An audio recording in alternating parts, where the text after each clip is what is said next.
আজ ভিডিওটা রান্নাঘর থেকে শুরু করছি। তো সন্ধ্যের টাইম, সন্ধ্যে হলেই তো শুধু ফাস্টফুড খেতে ইচ্ছে করে।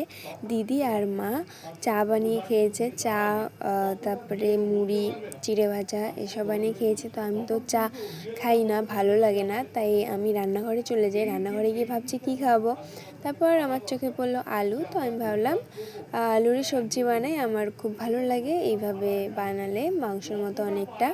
তো এখানে আমি সবজিটা বসিয়ে দিয়ে তারপর আটাটাও মেখে নিই। আটাটা মেখে নেওয়ার পর তারপর আমি এখানে রুটিটা বেলে নেই। তো কখনো কখনো গোল হয়, কখনো কখনো পুরো টেরা বেঁকা হয়ে যায়, ওটা ভাগ্যের উপরে গোল হয়।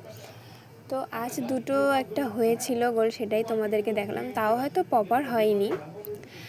তারপর আমি এখানে রুটিটা ভেজে নেই, আর ফোলেনি গাইস, একদম ফুলকো ফুলকো হয়নি, কেননা আমি অনেকক্ষণে বেলে রেখেছিলাম। বেলে রাখার পর সবজিটা হয়েছে, তারপর আমি ভেজেছি, সেই কারণে। তো খেতে তো খুব টেস্ট হয়েছে, এভাবে বানালে সত্যি খুব ভালো লাগে। তারপর দিদি খেয়ে বললো দিদিরও খুব ভালো লেগেছে। একটু ঝাল দিদির লেগেছে, কারণ দিদি একদমই ঝাল খায় না। তো তোমাদের সাথে দেখা হচ্ছে নেক্সট ভিডিওতে।